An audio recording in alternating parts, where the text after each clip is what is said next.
Here's something that probably keeps your accountant up at night, but the wealthy never think twice about it. There's a legal strategy, completely legal, that allows some of the richest people in America to access unlimited cash without ever paying taxes on it. We're talking hundreds of millions of dollars moving through their accounts, and the IRS just watches. And the crazy part? Once you understand how it works, you'll realize just how backwards the entire system is designed. This is one of the financial secrets they don't teach in schools.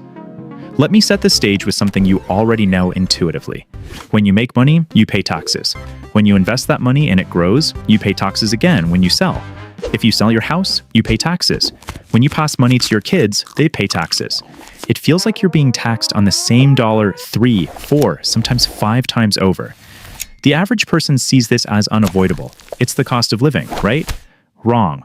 Wealthy individuals figured out something fundamental about how the tax code is written. It's not written to tax you on money you borrow. Think about that for a second. Loans aren't income. The IRS explicitly doesn't tax borrowed money because it's not considered income. It's a liability. And that's where the entire system cracks open. Now, most people use loans the way they're supposed to be used. You borrow $300,000 to buy a house, and you slowly pay it back with after-tax dollars. But what if you never paid it back? Not because you're committing fraud, but because you structured your entire financial life around a completely different principle. Let me introduce you to what we'll call the borrow until you die strategy. And that title isn't for sensationalism. It's literally what happens. Here's how it works. You own significant assets, a business that's growing, real estate worth millions, a stock portfolio. The value of these assets is increasing every single year, 8, 10, even 15% annually. Now, traditionally, if you wanted to access that wealth, you'd sell some of it, and that triggers capital gains tax. But here's the loophole. You don't have to sell the assets. You can use them as collateral. Instead of selling $1 million asset and paying over $200,000 in taxes, you borrow $500,000 against it. The interest rate may be 4 or 5%. And here's the critical part. That interest is tax deductible if the loan is structured correctly. So you're taking cash out of your finances without triggering a taxable event. You use that cash to fund your lifestyle, your other investments, or your business. Then, and this is where it gets really interesting, your assets continue to appreciate. That $1 million asset is now worth $1.2 million next year. The loan, still $500,000. Your net worth increased by $200,000, and you haven't paid a single penny in taxes. You just rinse and repeat. New year, assets are worth more, you take out a slightly bigger loan. Or you use that loan money to invest in something that appreciates even faster. And when you pass away, this is the final move. Your heirs inherit these assets at a stepped-up basis. That's a technical term for a massive tax gift. It means the tax clock resets to 0.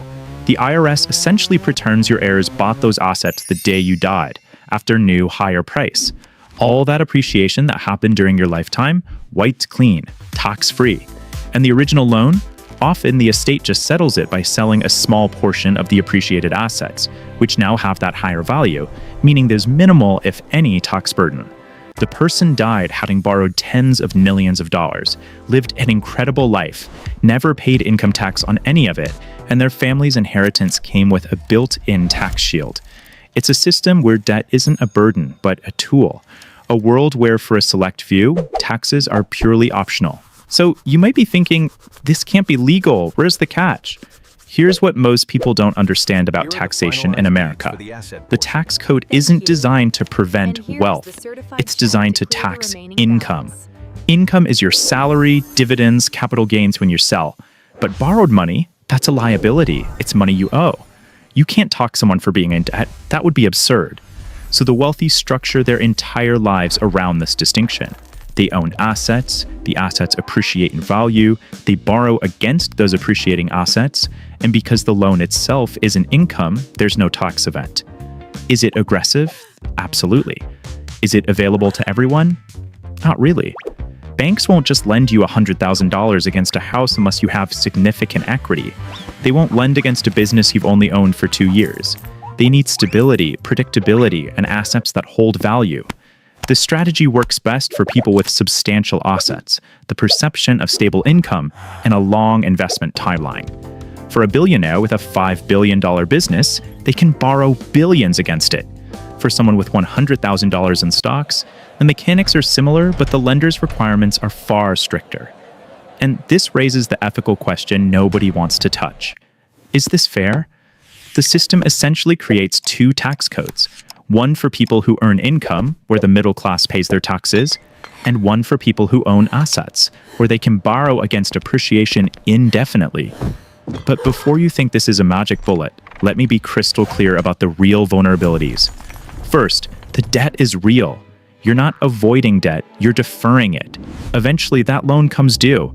Either you refinance it or your estate settles it. The debt does not disappear. Second, market risk. This only works if your assets appreciate. What happens if your business value drops 40% in a recession? Now you owe $500,000 on an asset worth only $600,000. You're over-leveraged. Lenders will demand repayment or more collateral. Third, interest rates matter. If you're borrowing at 5%, but your assets are only appreciating at 4%, you are actively losing money. The wealth you thought you were building is shrinking. And fourth, this is the one that terrifies financial institutions. If this strategy becomes too common, Congress will close this loophole. We've seen it happen. Tax strategies that worked for decades get legislated away overnight. This isn't a permanent free pass. It's a system that works right now under the current tax code. But systems change. Here's what really matters about understanding this, even if you never use it. It shows you how wealth actually works. The wealthy aren't necessarily smarter or working harder. They're working differently. They're not playing earn money, pay taxes, repeat.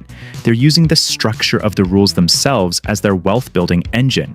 Meanwhile, someone making $100,000 a year pays taxes on every single dollar. They can't borrow their way to wealth because they don't have millions in assets to use as collateral. The system isn't designed for them. This is why wealth psychology matters. It's about understanding the rules of the game you're in and making sure you're playing the right one. Some people will hear this and think, well, that's just how the rich work. Nothing I can do. That's the mindset that keeps people trapped. Others will think, how do I start building assets so I can use this strategy? That's the wealth mentality. And a third group will think, this should be illegal. And they might have a point, but until it is, the question isn't whether it's fair, it's whether you understand it. So what's the takeaway? 1. Wealth at the top isn't built through income, it's built through asset ownership and leverage. 2. The tax code has always been written to favor assets over income. It's not a secret, it's just not taught in school. 3. If you want to build real wealth, you have to stop thinking like an employee and start thinking like an asset owner. Start asking, how can I own something valuable that appreciates? Maybe it's a business, real estate, or intellectual property.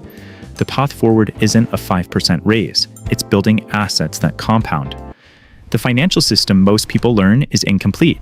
It teaches you how to be a responsible taxpayer, but not how to be a wealth builder. If you want to understand the actual systems that create generational wealth, the real playbook that the wealthy use, then subscribe right now. We break down these hidden money systems every week, and I guarantee you'll never look at your finances the same way again. Thanks for watching. See you in the next one.